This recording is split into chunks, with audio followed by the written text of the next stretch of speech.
Sejam todos bem-vindos, bem-vindas, boa noite.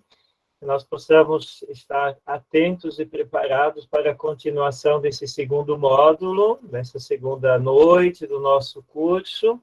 Agradecer ao Instituto Teológico Filosófico de Cascavel, da Arquidiocese de Cascavel, agora com a abreviatura IFITEL, né, o IFITEL, que é o Instituto Teológico da Arquidiocese de Cascavel, São João Paulo II, e cada um que está nos acompanhando das diversas paróquias, dos diversos movimentos e pastorais da Arquidiocese de Cascavel, e também aqui de Toledo, algumas pessoas estão nos acompanhando. Eu convido cada um, neste momento, a invocar o Espírito Santo, que nos ajude a abrir nossa mente, nosso coração, para que a palavra de Deus se torne vida na nossa vida e produza os frutos necessários, que são os frutos da graça de Deus, os dons do Espírito Santo. Em nome do Pai, do Filho e do Espírito Santo. Amém. Vinde, Espírito Santo, enchei os corações dos vossos fiéis e acendei neles o fogo do vosso amor. Enviai o vosso Espírito, e tudo será criado, e renovareis a face da terra.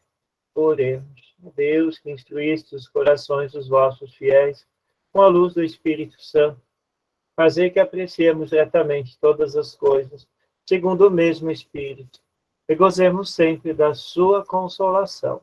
Por Cristo, Senhor nosso. Amém. Glória ao Pai, ao Filho e ao Espírito Santo, como era no princípio, agora e sempre. Amém.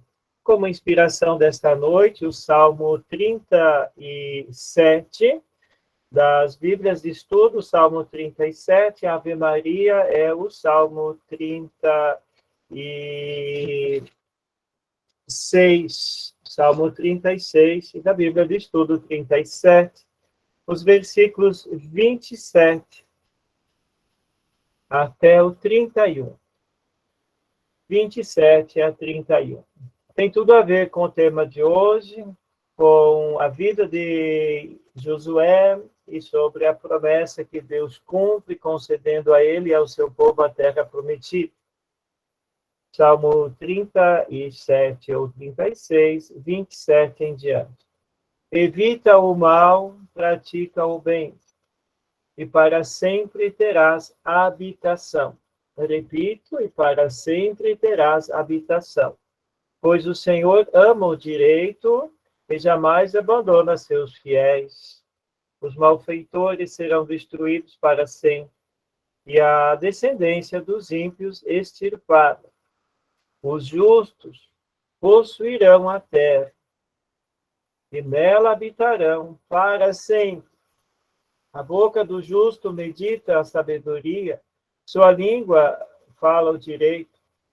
E seu coração está à lei do seu Deus. Seus passos nunca vacilam. Esses versículos do Salmo nos inspiram hoje na nossa formação da segunda etapa, sobretudo o versículo 29, que na prática é o que acontece na vida de Josué, é o que acontece na vida do povo de Deus, o versículo 27 e o 29. Evita o mal, pratica o bem, e para sempre terás habitação. Ou seja, quem segue o caminho do Senhor na obediência da lei de Deus, encontrará um espaço, encontrará habitação segura. E os justos possuirão a terra, nela habitarão para sempre. É o que se espera do povo de Deus, é o que se espera do povo de Josué, povo bom, povo justo, e que habita a terra de Canaã, e nela irá permanecer enquanto não se desviar do caminho. Pois todos nós já sabemos a história, que muitos anos depois, a comunidade, o povo se desvia do caminho e perde essa herança, perde essa promessa. O Senhor nos abençoe, Pai, Filho e Espírito Santo. Amém. Como passaram a semana, então tudo tranquilos, né? Feriado também, né? Conseguiram, nós demos até como sugestão no nosso primeiro encontro, de fazer uma lista dos títulos do livro de Josué. Quando a gente vai lendo os títulos, a gente vai entendendo os conteúdos que estão presentes, né, em toda a obra. Conseguiram fazer a leitura um pouquinho, esses 7 dias, né, adentrando o mês da Bíblia, o mês de setembro, o livro de Josué. Conseguiram, dão um okzinho assim, né? Ótimo, isso é bom mesmo. Também falávamos, né, além desta lista dos títulos, falávamos também de ler, se possível, a introdução, né, a introdução do livro de Josué, de acordo com uma das Bíblias. Certamente a introdução nos ajuda a entrar no contexto um pouco mais amplo, né, de todo o livro também, né? Eu acho que ajuda bastante. Os principais temas, obrigado, né? Quem perdeu o primeiro módulo, a primeira aula, né? Por favor, ainda há tempo, né? Está gravada a aula, então, por favor, você... E, às vezes, ainda, se às vezes quiser retomar, obrigado, Soliane, se às vezes, ao longo da semana, alguma coisa quiser retomar, depois haverá possibilidade, né? Maria da Graça, você levantou a mão, gostaria de dizer algo? Não, né? Foi só isso. Então, está perdoado. Está perdoada. É assim que acontece, né? Estamos nesse meio, né? Nesses mecanismos novos, nem sempre tudo dá certo. Mas vai se acertando, né? Com certeza. Eu estou abrindo o slide aqui para passar o conteúdo da aula de hoje também, né? Para a gente estar bem situado e poder acompanhar um pouquinho melhor também. Hoje, né? O que nós queremos fazer nesse processo, nesse segundo módulo, nesse segundo dia de aula, então. Gostaria de passar aqui para vocês, eu vou fechar só fechar também o WhatsApp, né? Quem tem o microfone, deixa desligado, que eu também desligo aqui o WhatsApp para não aparecer, né, o barulhinho. Então, o projeto da aula de hoje é esse que está no slide, todo mundo está conseguindo ver. Vou passar aí, que já vai passar daqui a pouquinho. Ótimo. Então, hoje continuamos a segunda aula, nós queremos ver como assunto, como título, né, algumas chaves de leitura, algumas ideias principais do livro. Na última vez, nós fizemos um panorama geral, e nós vamos estudar 2 temas mais a fundo hoje, lendo o texto de Josué. O primeiro deles é a liderança de Josué. E como ele representa um líder que segue a vontade de Deus. Como hoje, às vezes, as nossas comunidades, né, às vezes a gente sente que faltam pessoas, né, liderança, ou mesmo na própria família, né, um pai, uma mãe, né, que precisa estar mais atento para não, né, se desviar do caminho. E o segundo tema da aula será, então, sobre o dom de Deus, que é a terra, e conversarmos um pouco justamente sobre os desafios e perceber, assim, que o que parece tão simples, como diz lá no início do livro de Josué, tudo onde Josué pisar o pé será dele, ou será do povo, né? No capítulo 1, logo no início, nós vemos como parte da missão de Josué, aonde diz, né, capítulo 1, versículo 3, todo lugar aonde você pisar, Deus vai te dar. Parece uma coisa meio simples demais, né? A gente vai ver que não é bem assim que acontece, né? Precisa muita luta, muitos desafios a serem vencidos. E quando nós falamos, então, essa primeira parte, nós queremos, assim, dizer que o que são as chaves de leitura, né? Chaves de leitura são palavras-chave que nos ajudam a entender o livro de Josué. E uma das questões, quando se fala de Josué, é justamente refletirmos sobre a metodologia, né? Quando se lê um texto bíblico, nós precisamos estar atentos para a gente não fazer uma leitura chamada assim fundamentalista.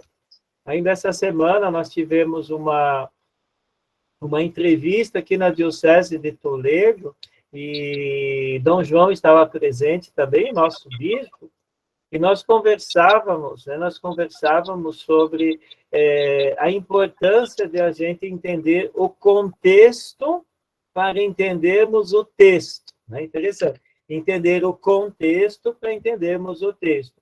O contexto é toda aquela realidade que cerca, todo o ambiente que faz parte, está usando um pouco de empatia, né? A gente precisa usar de empatia para que a Bíblia nos faça bem, né? Para que a Bíblia nos faça bem, para que a Bíblia não nos faça mal. Existem alguns lugares, algumas situações que a Bíblia faz mal. Faz mal quando a gente faz uma leitura, né, um entendimento fundamentalista, quando a gente quer justificar suas próprias posições. Eu acho muito interessante, assim, porque toda palavra deve ser lida com muita humildade. Maria, hoje que é o dia dela, né, da Natividade de Maria, que bênção! Hoje tivemos uma missa bonita aqui na comunidade também, que maravilha! E Maria, no Magnificat, justamente nos fala como Deus olhou a humildade da sua serva e derrubou os soberbos. Às vezes a gente lê a Bíblia para justificar algumas posições, dizendo assim, olha, eu estou certo, né? Interessante isso, eu estou certo, todo mundo está errado, né? Está aqui na Bíblia. Cuidado, essa é uma falsa pretensão, porque a Bíblia não quer, né, ela não quer defender posições radicais em nenhum lugar, né? A Bíblia quer sempre levar ao diálogo. E quando nós falamos em metodologia de leitura, hoje se fala muito numa leitura canônica. Eu apenas cito aqui para dizer. Leitura canônica é aquela leitura que a gente vê a Bíblia como um todo, né? A gente relaciona o livro de Josué com o que vem antes e com o que vem depois. Leitura canônica é também aquela que se baseia na análise do método histórico crítico. Mas não para no método histórico crítico. Por quê? Porque ela conduz a uma espiritualidade. É isso que é importante, fazer uma leitura e ver uma espiritualidade. A leitura orante é tão importante, a leitura litúrgica. E, no fim das contas, sempre ler o livro de Josué e deixar de se inspirar no Evangelho. O Evangelho que ilumina a realidade e que nos abre para o seguimento de Cristo. Por isso, toda leitura é feita com humildade, toda leitura deve ser feita sempre com atenção à unidade da Escritura. Esse é o versículo-chave que a CNBB escolheu, né, como o lema para este ano, para este mês de setembro, mês da Bíblia. O Senhor teu Deus está contigo, por onde quer que andes. Ele fala isso para Josué, mas ele fala isso para nós também. E quando, né, Deus promete estar conosco, onde quer que nós estejamos, é o final do Evangelho de hoje, quando Deus diz também, né, o nome de Jesus será Emmanuel, Deus conosco. E aqui é interessante, porque quando fala que Deus sempre está conosco, é porque Deus renova todas as coisas, ele faz cada tempo um novo Pentecostes. Não temos fórmulas prontas. Quando se lê o livro de Josué, nós não queremos ter fórmulas, nós queremos ter valores. Veja uma diferença, nós não queremos ter fórmulas, nós queremos ter valores, né? Genésia, desliga o seu microfone, né, fazendo favor, tá? Isso. E justamente se Deus está conosco, nós não temos fórmulas, mas nós temos os valores que são inspirados por Deus, Deus mesmo, né, que nos inspira, porque Ele mesmo está conosco. E é nesse sentido que a gente, quando vai tentar entender o livro de Josué e qualquer parte da Bíblia nessa introdução, a gente também deve fazer algumas perguntas, como, por exemplo, qual é a boa nova deste livro? Qual é a boa nova? Qual é a boa notícia? Né? A boa notícia de um Deus que ama seu povo, um Deus que escolhe seu povo, um Deus que não deixa seu povo à mercê, né, no deserto da vida, por mais que o povo tenha passado longos anos de purificação no deserto, mas ele, no livro de Josué, se encontra com aquela realidade fundamental. Ele se encontra com a terra prometida e se encontra, como acabamos de ler no Salmo, quem é justo terá sempre uma digna habitação. Qual é a digna habitação do povo de Deus? É a terra de Canaã. Qual é a nossa digna habitação? É onde nós podemos nos sustentar e ter uma vida digna. Mas, como diz também a palavra de Deus, nós não temos aqui morada permanente. Nós não temos aqui morada eterna. Aqui nós estamos de passagem. A boa nova desse livro é justamente a fidelidade de Deus que concede ao povo a bênção. E olhando o livro de Josué, a gente vai vendo assim quais são os termos que se repetem, né? O que se repete no livro de Josué? As palavras-chave. Então a gente vai lendo e até vai anotando. Mas de novo fala disso, isso mesmo. Mas de novo quer dizer, são temas que se repetem, que são os temas importantes. Como eu já falava, olhar os títulos que estão presentes e também, né, uma perguntinha que normalmente a gente faz, né? Jesus no meu lugar, o que ele faria? Jesus no lugar de Josué, o que ele faria? Né? Isso também nos ajuda a termos, quando a gente diz assim, chave de acesso. Parece até senha do banco, né? Senha do banco ou senha de internet, né? Qual é a chave de acesso? Então, aqui, tudo isso que nós falamos nesse início e na aula passada, são chaves de acesso, que vai nos ajudar a entender e viver mais, melhor, o livro de Josué. Dentro desses critérios, né? Dentro desses critérios, nós temos a vida como critério, a aliança com Deus, como Deus age, o que ele fez.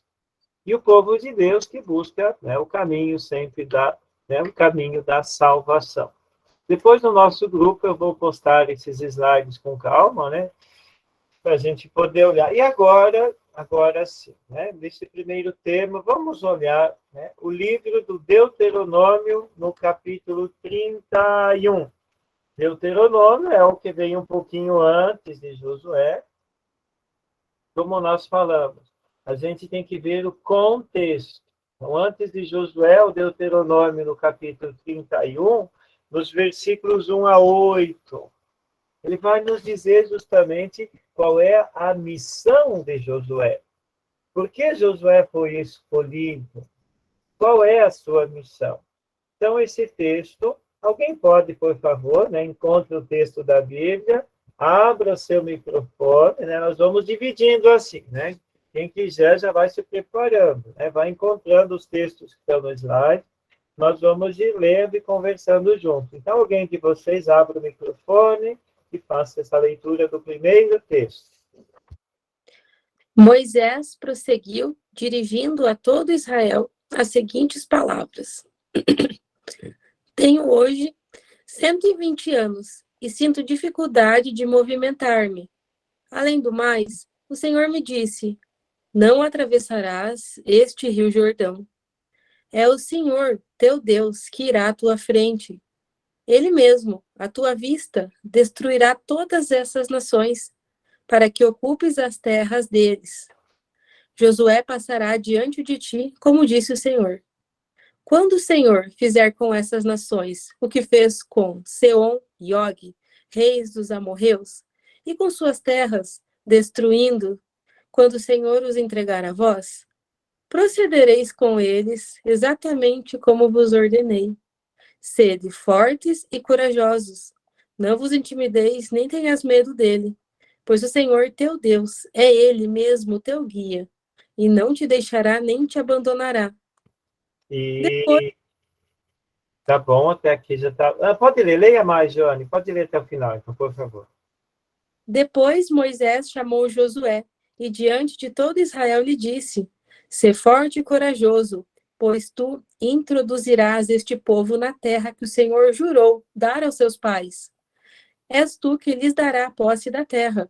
O próprio Senhor, que é teu guia, marchará à tua frente, estará contigo e não te deixará nem abandonará. Por isso não deverás temer nem te acovardar.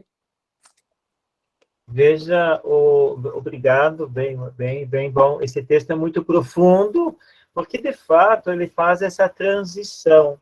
Nós já sabemos que o texto que nos fala, um texto anterior nos fala que Moisés e o povo não entram na terra prometida, falamos isso no último encontro, porque em algum momento Moisés duvidou de Deus e por isso ele apenas vê de longe a terra. Mas o fato que está aqui, estamos nesse assunto falando da missão de Josué. Essa missão de Josué é dada por Deus a partir do momento em que Moisés, já idoso, e é interessante porque aqui destaca alguns pontos. Quem vai atravessar à frente? Quem vai atravessar à frente vai ser o próprio Deus. E que depois, lá no livro de Josué, quando o povo, as tribos vão passando o Rio Jordão, quem vai na frente é a Arca da Aliança. Essa Arca da Aliança é justamente onde estão as tábuas da lei. E é a Arca da Aliança, é mais ou menos como para nós hoje o Santíssimo, né? O Santíssimo é a presença de Jesus vivo no meio de nós, das comunidades. E a Arca da Aliança era sinal da presença de Deus junto com ele. É Josué que vai atravessar, é Josué que vai conquistar. E Deus diz, então, para ele, né? Não tenhais medo, não te apavores. Então, esse conselho, essa missão de Josué nos é dada e que depois, no livro de Josué, vai se concretizar. E aquela frase que se repete, que está no versículo 8, você acabou de ler, diz assim: o próprio Deus irá à tua frente. Veja que motivo de confiança. Se alguém diz assim, olha, vai, faz isso, mas Deus vai estar na tua frente. Hoje nós temos uma devoção na comunidade muito forte, que é Maria passa na frente, né? Eu acho que essa devoção surgiu de Maria passa na frente, porque às vezes a gente não tem muita fé que Deus que passa na frente, né? Então, assim, porque Deus já vai muito antes de Maria, né? Deus já vai bem antes. Foi ele que escolheu Maria para ser a mãe do Salvador. Então, Maria também vai na frente, né? Com certeza, não vamos diminuir, ainda mais hoje, né? Que é o dia dela, né? Mas, às vezes, quando a gente esquece de algo fundamental, a gente acaba precisando lembrar de uma outra coisa. Quem é que vai na frente é Deus. Quem abre as portas é Deus. Quem é o caminho, a verdade e a vida é Deus, é em Jesus Cristo, né, que abre todas as portas. E se a gente ouve isso, a gente sabe que ganha uma coragem a mais. Alaor, você levantou a mão, você quer falar ou levantou sem querer também?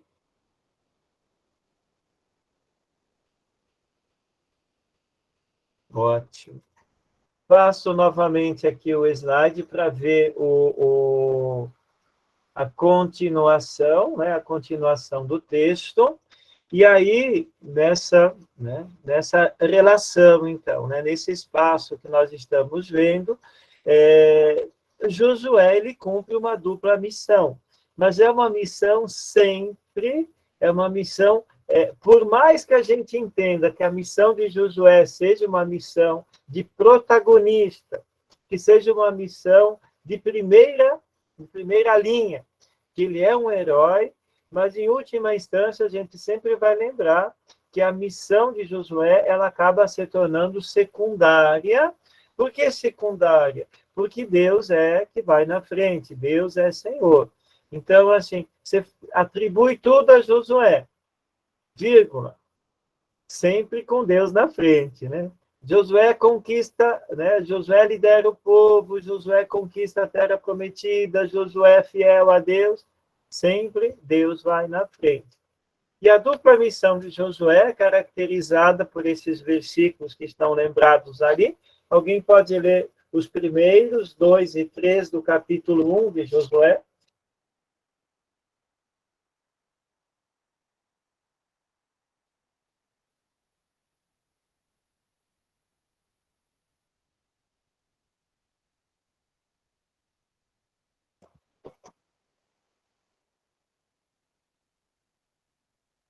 Moisés, meu servo, morreu. Agora levanta-te, atravessa este Jordão, tu e todo este povo, para a terra que eu dou aos israelitas. Todo lugar que a planta dos vossos pés pisar, eu vou lá dou, como disse a Moisés. É interessante que aqui a gente tem que dar uma atenção especial quando o texto bíblico fala de atravessar o Jordão. A gente imagina assim que quando o povo sai do Egito, eles realizam um verdadeiro milagre, que é a passagem do Mar Vermelho. Aquela passagem do mar, que nós já conhecemos tradicionalmente, é uma passagem épica, é uma passagem fantástica. O povo passa, e quando os soldados egípcios passam, as águas se fecham. E por isso os soldados, o exército egípcio, ele acaba sendo afogado, sendo sufocado nas águas do mar. E por isso até sempre Moisés abre as águas do mar, né? Deus abre, o povo passa a pé enxuto. Agora, quando nós vamos ver a entrada na Terra Prometida, nós vamos ver que o Rio Jordão, ele divide, né? Ele divide uma parte dessa Terra Prometida, está no lado oriental e outra está no lado ocidental. O texto bíblico, eu gostaria, podem deixa aberto esse capítulo 1, e que vocês possam olhar no capítulo, um pouquinho mais para frente, o capítulo 15, né? O capítulo 15, quando nós vemos a distribuição da terra, entre as tribos, no capítulo 14, na verdade, 13 já, né? Perdão, começa no capítulo 13. No capítulo 13, a maioria das Bíblias vai ter um título assim, né? No capítulo 13, versículo 8, por exemplo, as tribos transjordânicas. As tribos transjordânicas é aquelas que vão se localizar em um dos lados do Rio Jordão, em uma das margens do Rio Jordão.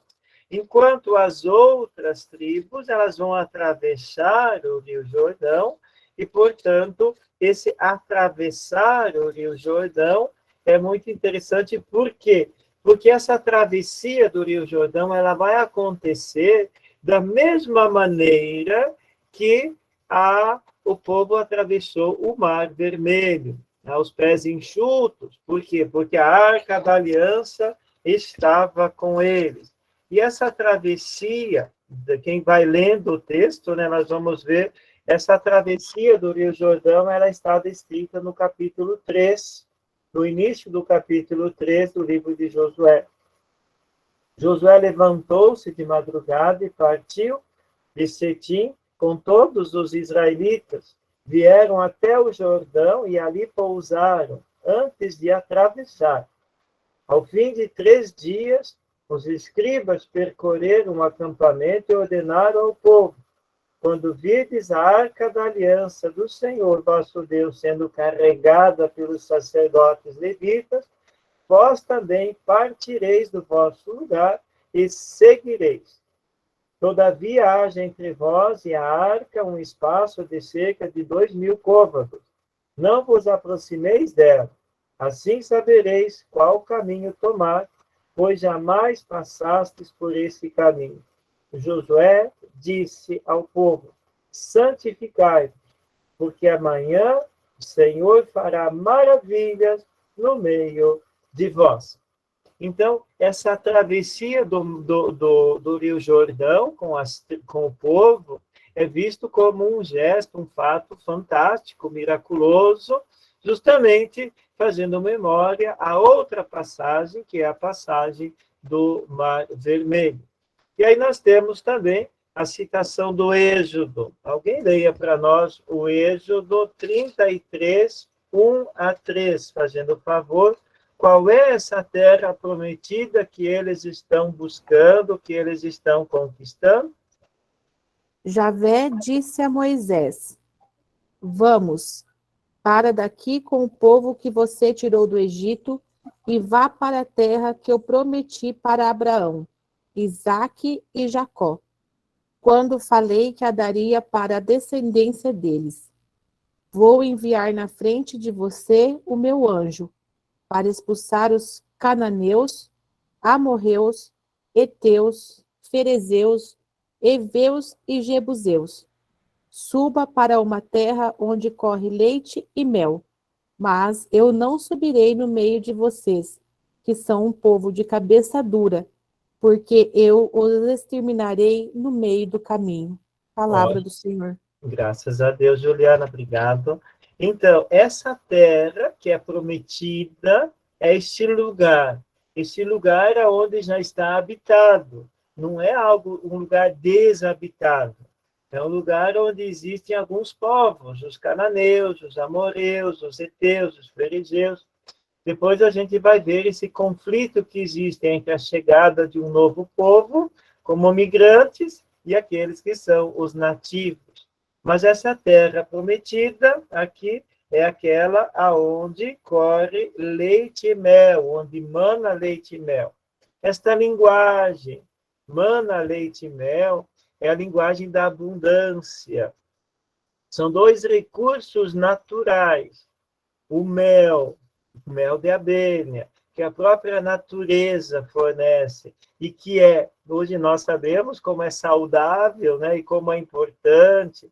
O mel, que era um recurso utilizado que existe na época, e que ajudava muito, né, um sinal maravilhoso da natureza, da criação de Deus, e o leite dos animais, sobretudo das cabras, que também era um alimento importante da subsistência deles. Aqui não se trata de excluir os outros alimentos. Trata-se simplesmente de dizer, neste lugar haverá fartura, neste lugar haverá abundância, ninguém vai passar necessidade. Quando será isso? O povo ainda está na esperança. E vai se realizar depois no livro de Josué, quando acontece, então, a tomada, a posse desta terra. Deuteronômio 6:3, alguém pode ler para nós?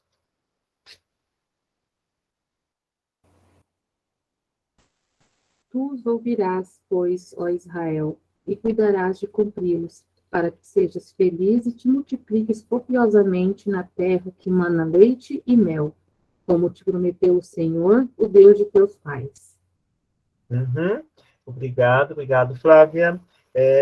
Aqui tem o destaque, né? Cuida para pôr em prática o que está prescrito na lei de Deus, e te multiplicarás. E Deus vai te entregar, vai te dar essa terra aonde mana leite e mel.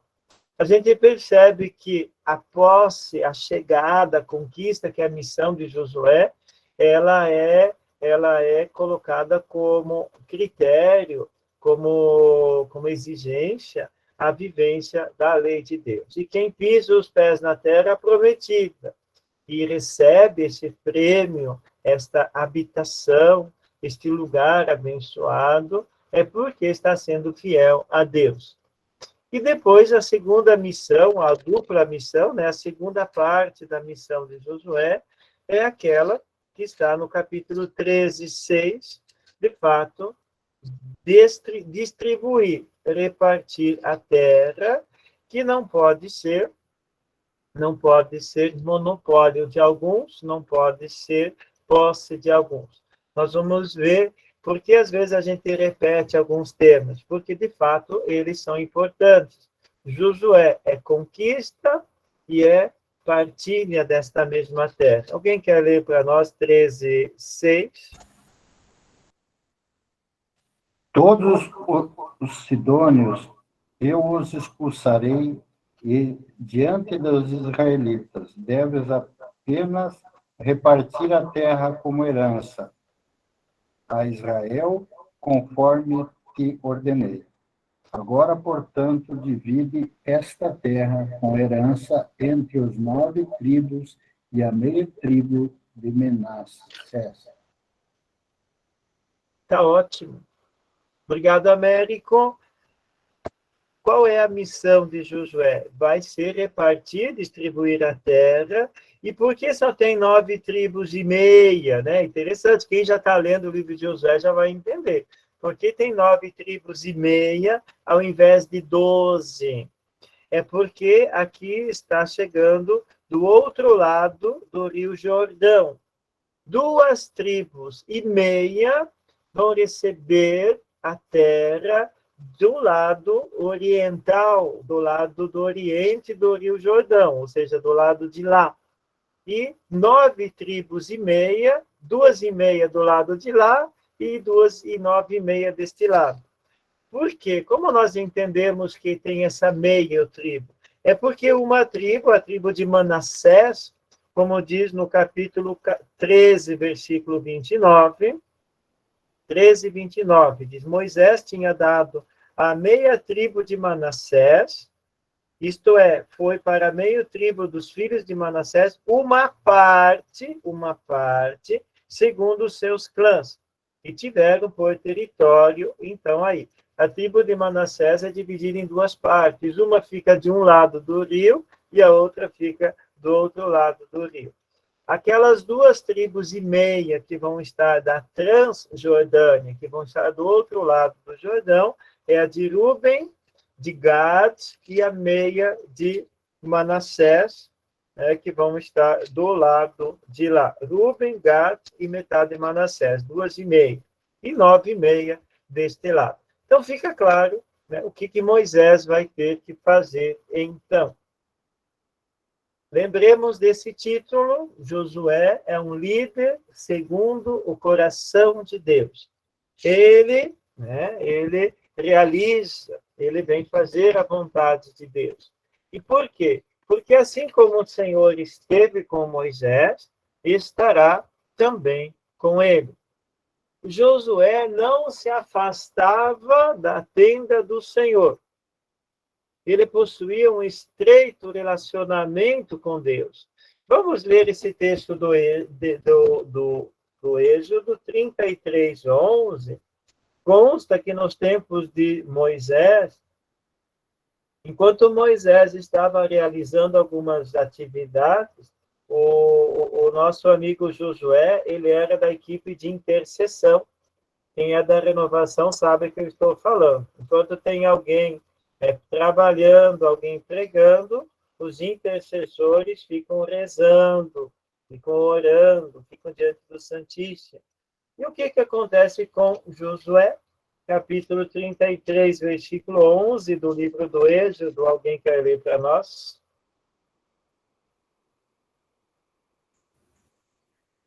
O Senhor se entretinha com Moisés face a face, como um homem fala com o seu amigo. Voltava depois Moisés ao acampamento, mas seu ajudante, o jovem Josué, filho de Num, não se apartava do interior da tenda. Veja, não se apartava, não se afastava, não saía do interior da tenda. É interessante porque Josué subia na montanha, falava com Deus, né, conversava com Deus, e esse texto me chama muita atenção porque ele fala que Moisés falava com Deus como um amigo, e é mais ou menos como Jesus nos pede, que a gente fale com Deus, chame a Deus de Pai, e Deus fala conosco. Então Moisés é amigo do Senhor, é amigo de Deus, e quem estava na tenda, no lugar onde estava a Arca da Aliança, na tenda da reunião, na tenda de oração, o nosso menino, o ajudante dele, o Josué estava lá em oração, estava ali aguardando o retorno de Moisés. Em Números, nós temos 2 textos de Números bem interessantes para falar de que Josué tinha um coração bondoso, tinha um coração bom. 32 de Números, alguém pode ler 32, 12, e alguém 13, 13, 30, conforme os nossos slides.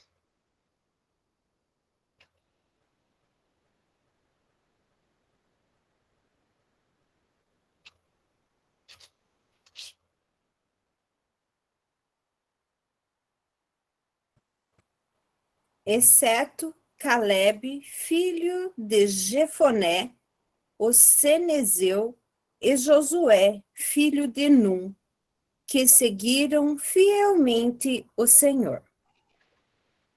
Veja que afirmação mais linda, né? Está um pouquinho antes do texto, está falando de que alguns não estavam muito atentos à vontade de Deus. Inclusive, alguns se desviaram da vontade de Deus. Alguns eram muito pessimistas. E neste momento, né, quando vai falar que muitos, no versículo 11, fala, muitos não seguiam de coração puro o Senhor. A não ser, veja que bênção, veja que palavra forte essa, a não ser o Calebe e Josué. Eles seguiam a Deus de modo íntegro, coração puro, coração confiante em Deus. Esse versículo é muito importante para descrever a personalidade de Josué. Josué não chegou aonde ele chegou por sorte. Josué não chegou aonde ele chegou assim como um aventureiro. Ele tem uma história, ele tem uma tradição. E essa tradição é que deu a ele condições. Essa tradição, o que Josué viveu, deu a ele condições para fazer o que ele fez. Alguém pode ler o livro dos Números 13, 30.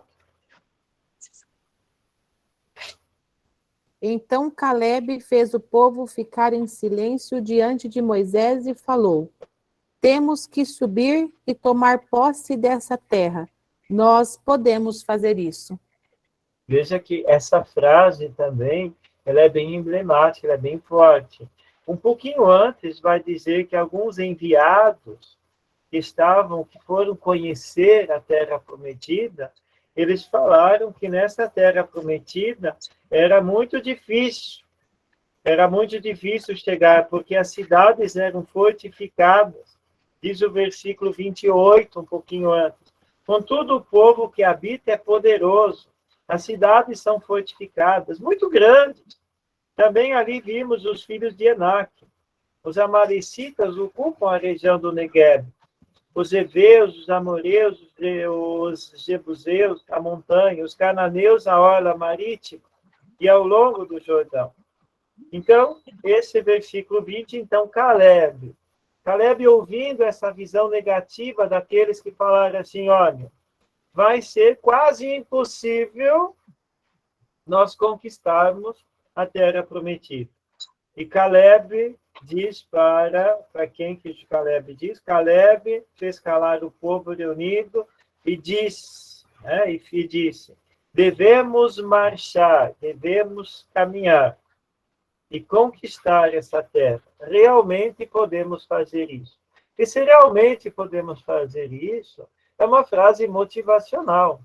Aquela frase até que o presidente americano, anterior a esse, ele usava, acho que até ganhou as eleições, o Obama, ele dizia, we can, né? Eu acho que nós podemos, né? Nós podemos salvar a América, nós podemos ser grandes, nós podemos. E essa frase, né, justamente, quando diz nós podemos, Josué e Calebe, que tem um coração íntegro, um coração segundo a vontade de Deus, eles dão coragem para todo o povo. E o texto continua, né? Ainda mais um pouquinho. Alguns diziam, nós não podemos. E Calebe e Josué falavam, sim, nós podemos. E aí, traduzindo para a nossa vida hoje, né, olhando a nossa realidade, será que às vezes a gente não se deixa levar demais por aquelas pessoas que dizem, nós não podemos, nós não vamos conseguir, não vai dar certo, nós não temos condições, né? Às vezes a gente é um pouquinho assim, né? Um pouquinho acomodado, muitas vezes anestesiado, parado. E o livro de Calebe e Josué, eles abrem essas portas dizendo, nós podemos. Podemos por quê? Porque Deus, né? Eles confiam em Deus, porque Deus está, né, com eles. Uma outra citação que nós vemos aqui é o livro do Deuteronômio 34. sempre falando como Josué está preparado para a sua missão, e claro, o texto de Josué nos fala justamente disso tudo. Deuteronômio 34, 9, diz assim: Josué, filho de Num, estava cheio de espírito de sabedoria, porquanto Moisés lhe impusera as mãos. Moisés impôs as mãos, graças a Deus, hein, Josué? Você é um homem bom, hein? E cheio de sabedoria. E os israelitas lhe obedeceram, agindo conforme o Senhor tinha ordenado a Moisés. Muito forte isso. Então, ele se torna uma pessoa que tem o coração segundo o coração de Deus, e é semelhante também a Davi. Se nós vamos ler lá na história de Davi, que nós não temos tempo, né, de ler mais textos também, lá na história de Davi, nós lemos lá como Samuel foi na casa de Davi, né? Lembra lá na casa de Jessé? Aí o pai de Davi apresentou todos os filhos e disse: olha, aqui tem um filho forte, aqui tem um filho grande, aqui tem um bonito. Esse sim vai ser o rei de Israel. E o que Samuel diz para Jessé? Deus não se deixa levar pelas aparências. Deus conhece o coração. E Deus conhece o coração de Davi e escolheu Davi. Deus conhece o coração de Josué e sabe que ele tem sabedoria, que ele é íntegro, como vimos naquelas passagens anteriores, porque ele é fiel a Deus, ele é cheio de sabedoria. Existem outros personagens que não dão o mesmo testemunho. Enquanto Josué é alguém segundo o coração de Deus, inclusive, nós temos um livro, uma obra, que os nossos estudiosos, biblistas, escreveram em Curitiba, a maioria deles, que dá o nome desse livro justamente, aqui parece o contrário, mas o nome desse livro se chama Josué, um líder segundo o coração de Deus. Vários professores da PUC de Curitiba e também das outras faculdades de teologia. E aí temos um contraste. Qual é esse contraste? Existem algumas lideranças negativas, como já vimos lá no caso de Caleb e Josué, lá no texto anterior, e aqui nós vemos no livro de Josué 7. Vamos tomar o texto de Josué 7.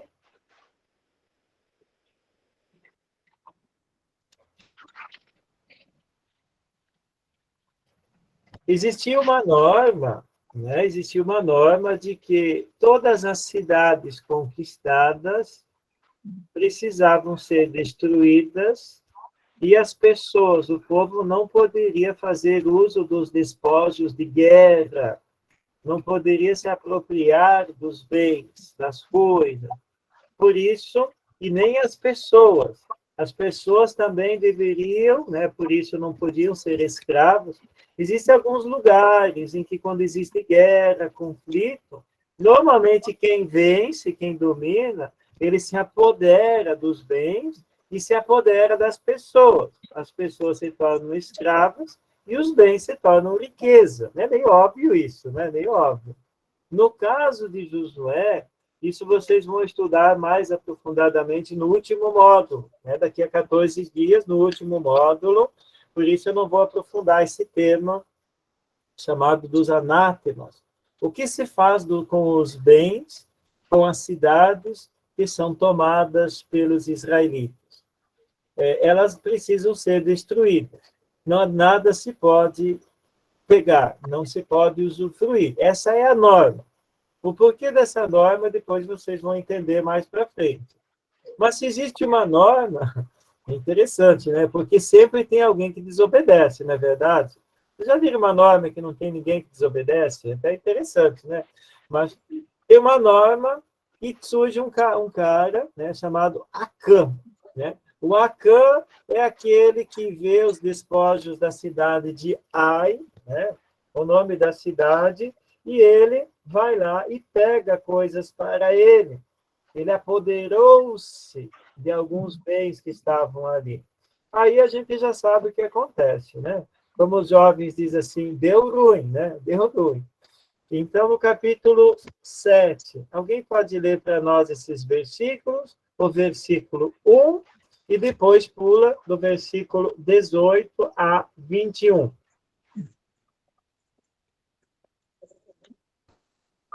Os israelitas cometeram uma infidelidade a respeito do interdito. Acã, filho de Carme, filho de Zabde, filho de Zara, da tribo de Judá, reteve para si algumas coisas condenadas, e a cólera do Senhor inflamou-se contra os israelitas, a qual se apresentou por pessoas. A sorte caiu sobre Acã, filho de Carme, filho de Zabde, filho de Zara, da tribo de Judá. Josué disse-lhe: meu filho, dá glória e homenagem ao Senhor Deus de Israel. Confessa-me o que fizeste, sem nada ocultar. Acã respondeu a Josué: sim, fui eu que pequei contra o Senhor Deus de Israel. Eis o que fiz. Vi no meio dos despojos um belo manto de Senar, 200 siclos de prata e uma barra de ouro de 50 siclos, e cobiçando, tomei-os.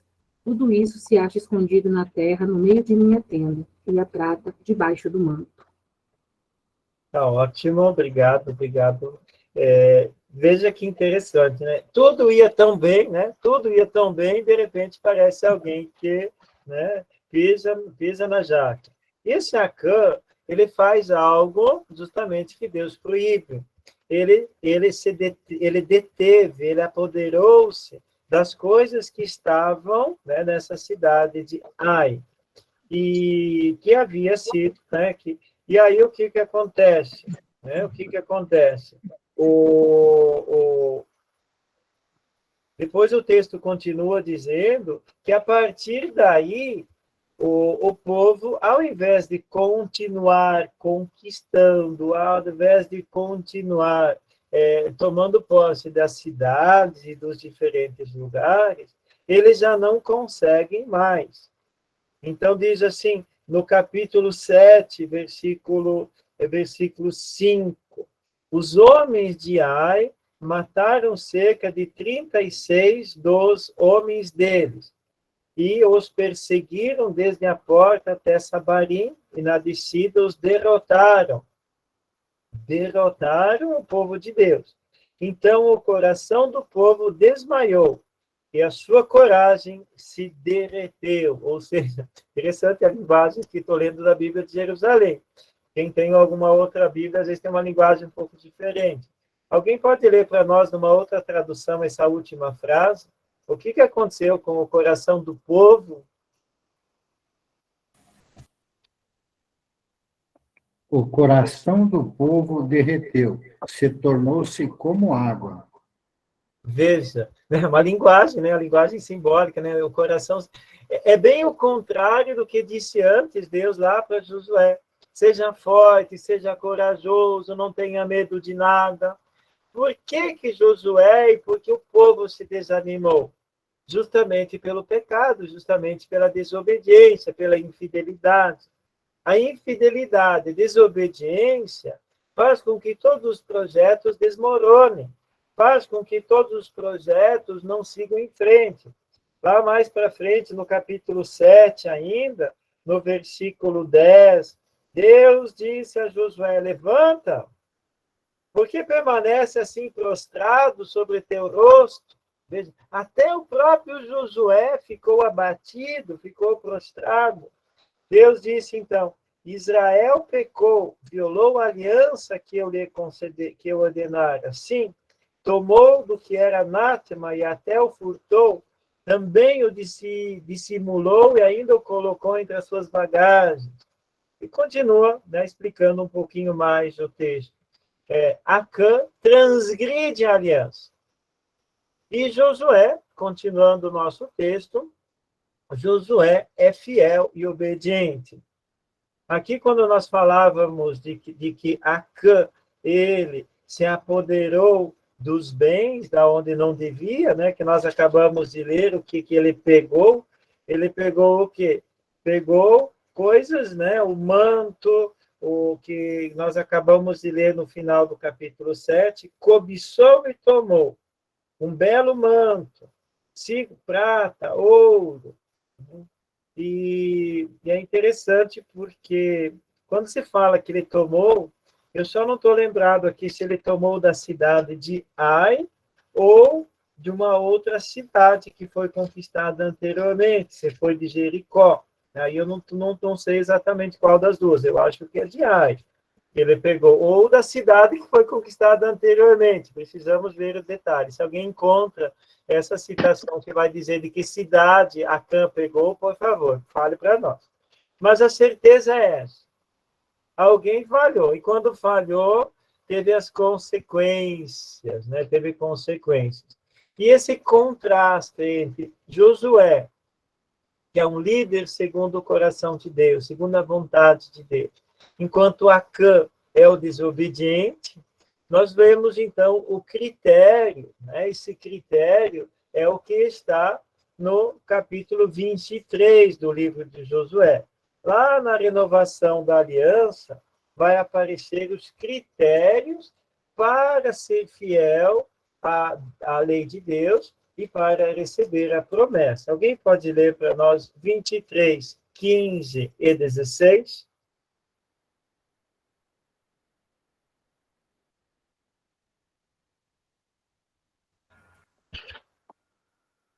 Assim, pois, como se cumpriram para vós todas essas promessas que o Senhor vos fez, assim também o Senhor cumprirá contra vós todas as ameaças, a ponto de fazer-vos desaparecer desta boa terra que ele, o Senhor vosso Deus, vos deu.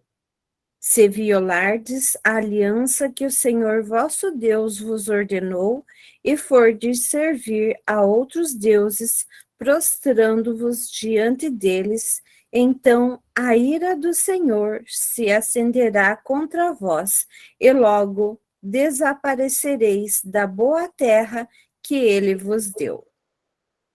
Ótimo. Aqui, quando fala assim, Deus deu a boa terra para eles, e a pergunta é até quando? O critério é esse. Enquanto eles forem fiéis à aliança. Se transgredir a aliança, eles vão ter que deixar, e aqui não fala nem terra prometida e nem fala terra que emana leite e mel. Aqui fala boa terra, uma terra boa.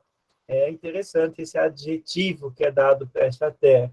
Depois, no capítulo 24, 15, novamente vai dizer, porém, se não vos parece bem servir a Deus, escolhei hoje a quem quereis servir. Se aos deuses aos quais serviram vossos pais no outro lado do rio, quer dizer lá no Egito, ou aos deuses dos amorreus em cuja terra habitais. Quanto a mim e a minha casa, serviremos o Senhor. É Josué que permanece fiel e quer que todo o povo também permaneça fiel. E aqui a grande questão é servir a Deus ou servir a outros senhores. Josué constrói um altar no capítulo 8, como sinal da sua fidelidade, e ensina o povo a lei de Deus. Ele lê a lei de Deus, ele lê os mandamentos da lei de Deus. Ele é, portanto, nesse caso, como um catequista, né? O catequista. E aí, né, a gente percebe, então, concluindo esse assunto da vida de Josué, eu acredito que deu, né, a gente conseguiu entender bem a importância dessa pessoa, mas especialmente com relação a toda a temática do livro. E, por fim, o tema de hoje também, a terra, que, na verdade, né, já falamos bastante dela também, mas agora, fechando esse assunto, né, a aula de hoje com esse assunto, a terra, que é, né, colocada como tema principal desse livro, é o tema principal, porque o povo sai lá do Egito e Deus promete a eles uma terra prometida, uma terra onde corre leite e mel, e abundância, né? Abundância. E agora, qual é o verdadeiro significado da terra? É lógico que aqui a terra, ela vem, por um lado, ela nos lembra o livro do Gênesis. O que é que fala no Gênesis? Deus criou o homem e a mulher e colocou no paraíso, e colocou eles no Éden, e deu para eles as condições necessárias para uma vida feliz. E depois, com o passar do tempo e os pecados do povo, né, os desvios do povo, a gente percebe todos as punições, as consequências. E agora, né, com a chegada na Terra Prometida, a gente percebe, e eu acho até interessante essa linguagem, né? Chegar na Terra Prometida significa reconquistar o paraíso. Reconquistar o paraíso. Qual paraíso? O paraíso que é dom de Deus, que é uma vida livre, uma vida de obediência a Deus, sem servir aos outros deuses. E vale a pena lembrar também, até vou escrever aqui para não esquecer, que quando nós lemos anteriormente que Josué não servia a outros deuses, e que se ele servisse aos outros deuses, ele iria perder a boa terra, esse servir aos outros deuses, na verdade, tem em mente servir aquelas divindades que davam sustentação à sociedade, ao modelo social vivido no Egito. Então, assim, quais são as divindades do faraó? O faraó servia a sua divindade. E justamente como servia a sua divindade, essa divindade, ela tornava os hebreus, os israelitas que estavam ali no Egito, escravos. Por quê? Porque o faraó começou a ficar com medo que eles fossem crescer demais e se multiplicar. As divindades também dos cananeus, dos heveus, dos ferezeus que estavam ali em Canaã, eram divindades que estavam a serviço da manutenção de um status quo, estavam a serviço de uma estratificação social. Ou seja, aqueles grupos que detinham o poder, aqueles grupos que estavam, de uma certa maneira, ocupando um espaço privilegiado, essas divindades, elas serviam como manipulação ideológica, né? E aí que é o cuidado que nós vemos, que justamente quando, né, no livro de Josué, lá também no livro de Deuteronômio, nos diz que não podem servir aos outros deuses, aqui não se trata simplesmente de uma profissão de fé. Eu posso professar a fé livre, eu posso professar a fé um Deus de Israel, o Deus Javé, o Deus libertador, ou eu posso professar a fé numa outra divindade. O que isso tem a ver? Não tem uma liberdade religiosa em jogo? Não. Por que não tem? Porque, dependendo da crença, dependendo da divindade, existe uma consequência social. Então, se a minha divindade, como aquela fé que o faraó tinha, né? Os deuses do faraó, o povo pensava assim, Deus nos acuda, né? Deus nos acuda. Pensava nas divindades dos cananeus, Deus nos acuda. Por quê? Porque o modelo social, o modelo de comunidade, onde essas divindades eram adoradas, é um modelo que não é sustentado pela comunidade de Israel. Porque os filhos de Israel, os filhos de Deus, os filhos, né, desse povo, eles veem Deus, eles creem em Deus, num Deus que dá a liberdade. Um Deus onde a comunidade não tem o acúmulo, né, o acúmulo de bens, o acúmulo de propriedades, onde alguns têm muito e outros não têm nada. Então, essa, né, essa atitude ou essa situação colocada no livro no Antigo Testamento, quase como um todo, não se trata de acreditar num Deus ou no outro, mas se trata de acreditar numa vida de comunidade, um modelo social, de um jeito ou de outro. Ou ser como lá no tempo do faraó, Deus me livre, ou ser como os cananeus, também não. E é uma questão um pouco justa, uma questão bem lógica. Quem serve a esta situação, a essas divindades, mais cedo ou mais tarde vai estar explorando, vai estar escravizando o próximo, né, o outro, assim como fazia o faraó. Então, este verdadeiro sentido, significado da terra, representa, sobretudo, a liberdade religiosa também, e representa para Israel, para o povo de Deus, a herança, a bênção. Qual é a herança? Vamos olhar o capítulo 19 do livro de Josué. 19.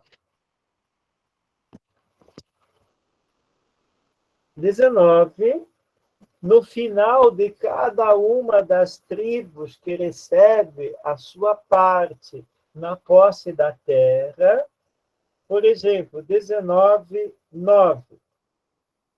A herança dos filhos de Simeão foi tomada da sorte dos filhos de Judá, porque a parte dos filhos de Judá era muito grande para eles. Os filhos de Simeão receberam, portanto, sua herança no meio da herança dos filhos de Judá.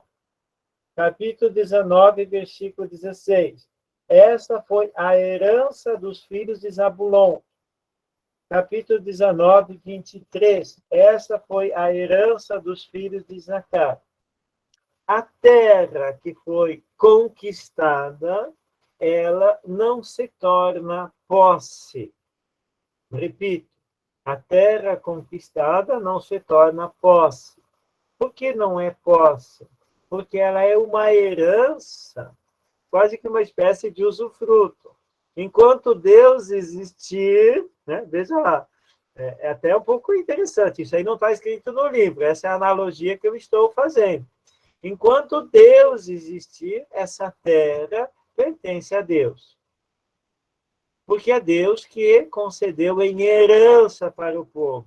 Mas esta herança sempre depende do proprietário, do dono desta terra. Quem que é o dono desta terra? Deus. E esta analogia que a gente faz aqui, em relação a todos os bens materiais que fazem sentido para a vida e que representam as condições de vida, de sobrevivência, para a gente poder entender o significado da terra, a gente tem que se perguntar, hoje, o que é necessário para uma pessoa ter uma vida digna, justa, saudável? Vamos pensar, saúde, moradia, né? Emprego, várias situações. Quando se fala da terra como dom de Deus, é uma missão que Josué tem e que nós temos, de que esta terra garanta tudo o que Deus quer para o seu povo. Então, a terra se torna um instrumento, um sinal dos bens da natureza, do mundo, necessários para a tua vida. Então, vamos pensar assim, o que você tem hoje, né, quando você faz a declaração do imposto de renda?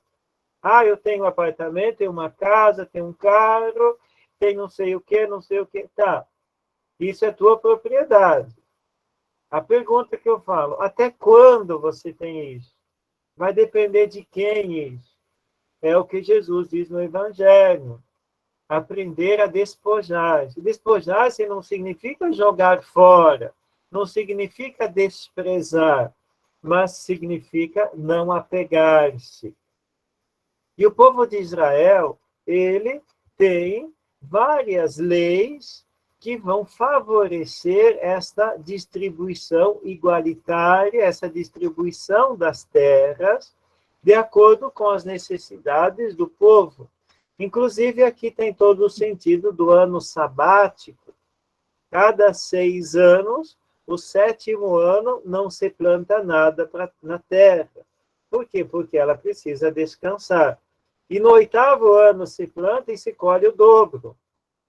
Pergunte para um agricultor, para quem tem um sítio, uma fazenda, se você deixa um período sem plantar nada e depois você planta de novo, vê se isso não faz diferença. Meu pai mesmo diz assim, olha, se a gente deixa uns meses sem plantar nada, às vezes fica uma safra sem plantar, às vezes no inverno, né, não planta nada, e aí planta de novo, parece que rende mais. Por quê? Porque a terra descansou.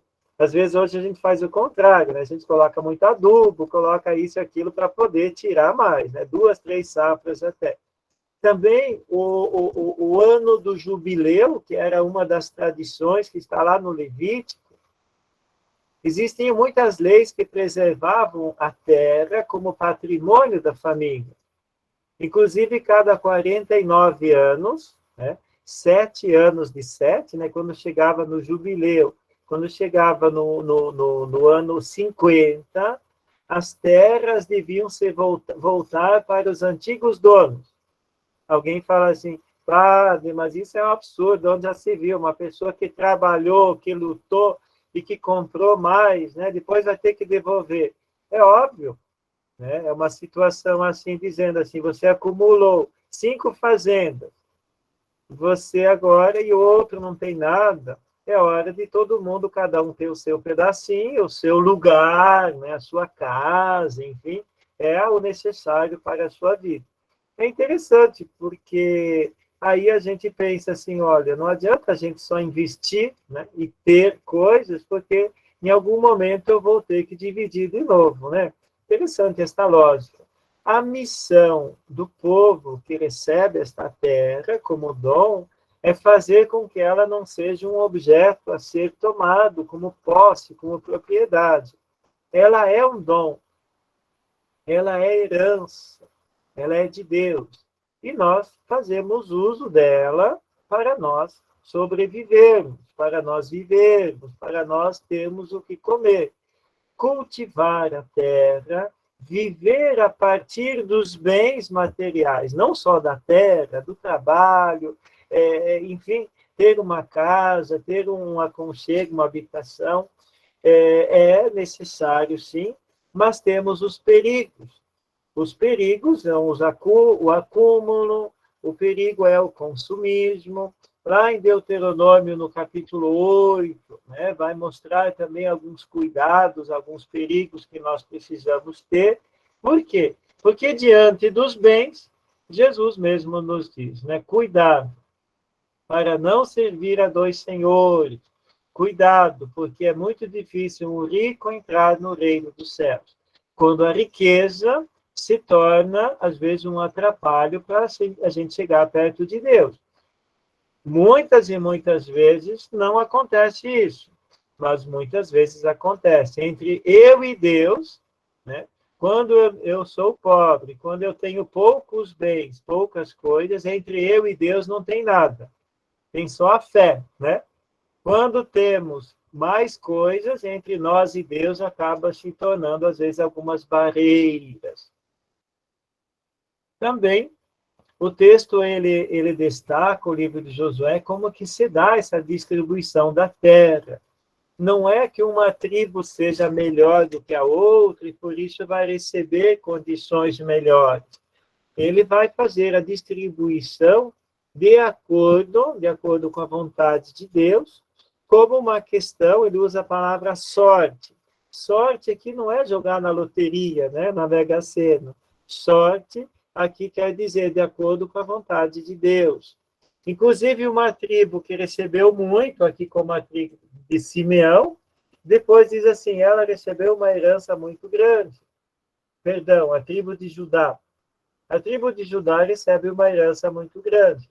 E aí Deus, então, diz, vamos dividi-la ao meio e vamos dar uma outra parte para uma outra tribo. A distribuição também ela acontece de acordo com as regiões, acontece de acordo com o número, né, o número das pessoas que fazem parte dessa tribo. E as tribos, elas recebem, então, menos a tribo de Levi. Eu abro um parêntese aqui, justamente para concluir essa parte de hoje à noite, dizendo: todas as tribos recebem uma porção dessa terra, menos a tribo de Levi e de José. Então, a tribo de Levi, os levitas, eles são os sacerdotes, estão a serviço do templo, estão a serviço, né, de Deus. Então, a tribo de Levi vai receber algumas cidades. Nós não vamos ler agora esse texto, né, mas depois, com calma, vocês podem ler. A tribo de Levi recebe cidades. E essas cidades, elas se tornam chamadas cidades de refúgio. Para quê? Para que a justiça seja feita de maneira que uma pessoa criminosa, uma pessoa que tenha praticado mal, ou até um estrangeiro migrante, que seria desprezado do meio do povo, ele pode ir se esconder nessa cidade. Padre, mas se esconder na cidade, um criminoso, ou uma pessoa que aprontou, isso não é mal? De acordo com esse pensamento bíblico, não é mal, porque ali seria como os pais fazem às vezes com os filhos, né? O filho apronta e diz assim, vai no cantinho do pensamento, né? Vai lá pensar o que você fez. Não adianta às vezes pegar a cinta, obrigar, tem que fazer o filho entender. Essas pessoas criminosas, elas têm que ficar nessas cidades, porque se elas andassem soltas, as pessoas faziam justiça com as próprias mãos.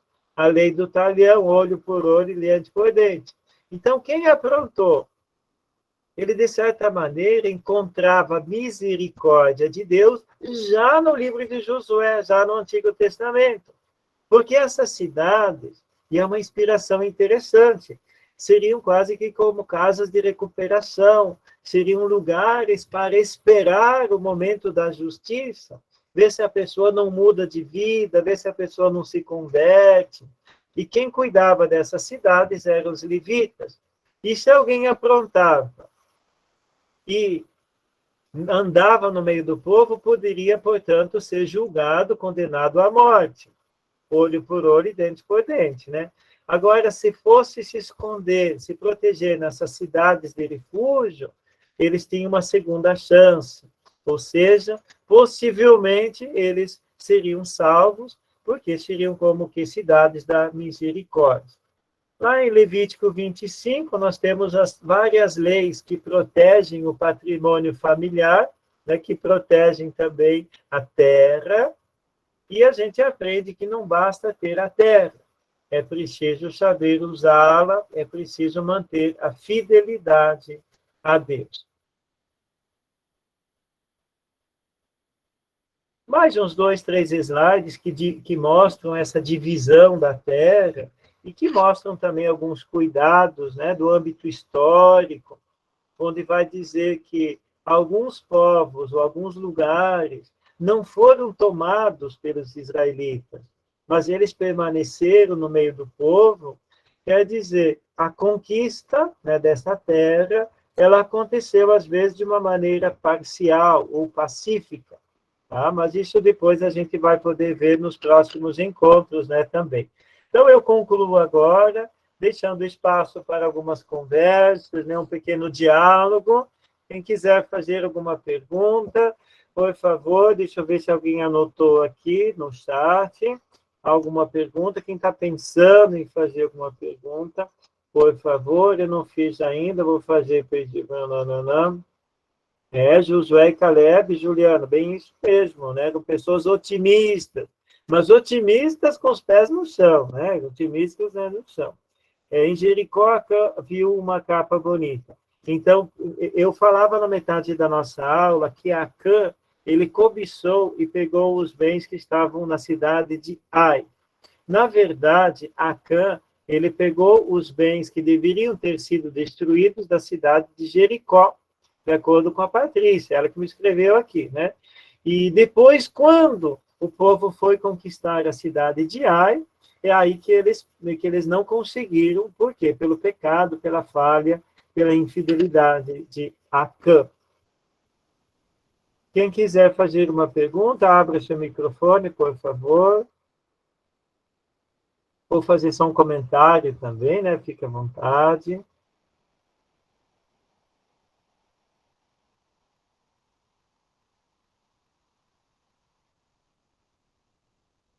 E aí, gente? Padre, no capítulo 3, eles fizeram a travessia do Rio Jordão, né? Uhum. Qual que é o simbolismo de atravessar o Rio Jordão a pé enxuto?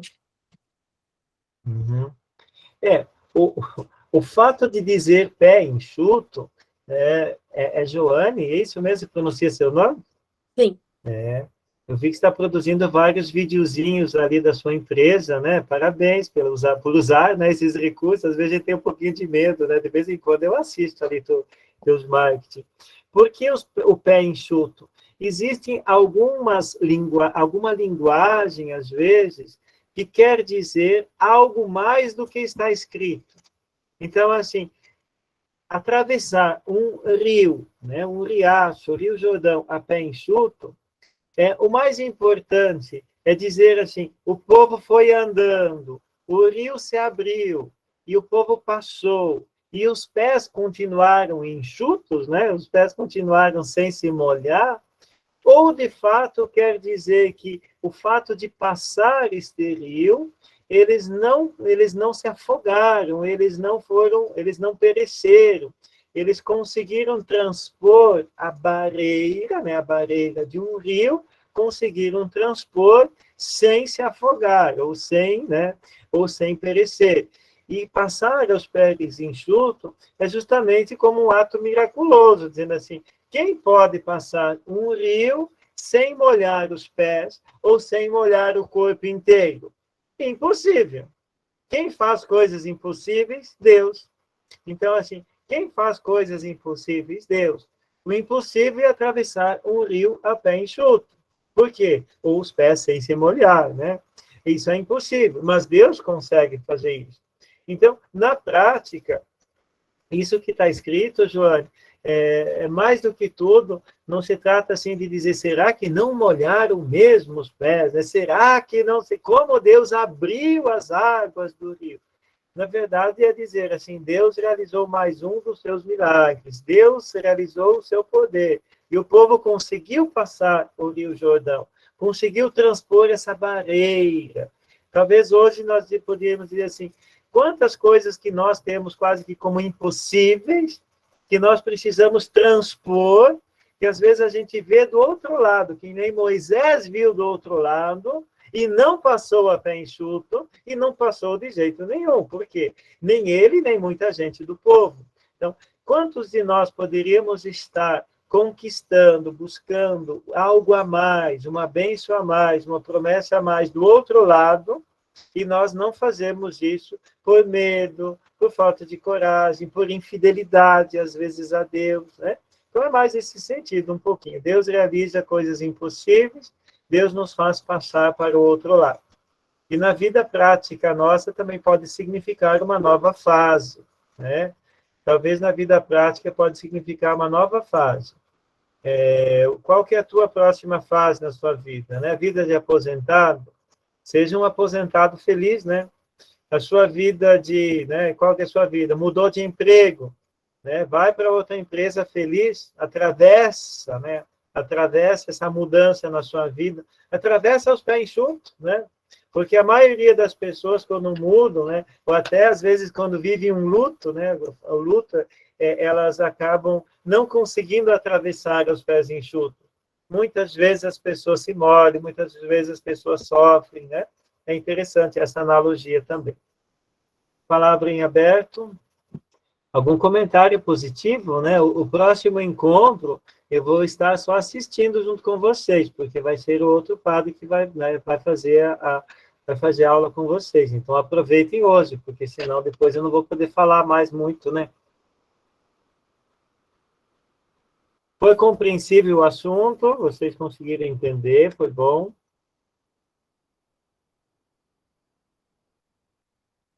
A Joane está folheando lá para ver se acha mais uma pergunta, né? Olha, né? Esses aluninhos... Eu até tinha outra pergunta, mas ela é muito vaga. Não sei se cabe aqui, padre.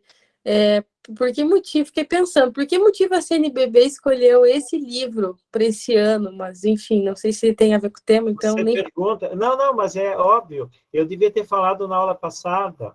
Você pergunta porque você não sabe ou você já tem uma pequena conclusão? Eu fiquei comparando muito com a situação política do país.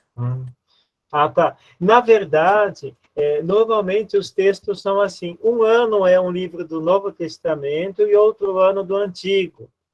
No ano passado, se não estou enganado, foi a carta aos Gálatas, o ano passado, no retrasado. Eu lembro que teve um curso aqui que nós falamos, não foi Gálatas, teve um outro livro também. Depois, outro ano, foi o livro da sabedoria. Enfim, nós tivemos vários textos, sempre do Novo e do Antigo. O livro de Josué é um livro difícil, então por isso que não foi colocado assim por nada. Mas o motivo do livro, segundo os bispos da CNBB, é justamente a comemoração de ontem, dizendo assim, o Brasil, você está certa, um pouquinho na tua reflexão, ontem nós comemoramos 200 anos da independência. E a pergunta que se faz, às vezes, né, olhando a história do Brasil, né, 200 anos de independência, olhando a história do Brasil, a pergunta que se faz o chão que nós pisamos, né, o chão abençoado, pátria amada, ele é dom de Deus, ele é bênção de Deus. E nós precisamos valorizar mais a nossa pátria, valorizar mais nosso povo, e também sermos mais justos um pouquinho em algumas situações, né? A gente percebe que existem ainda muitas situações de desencontro.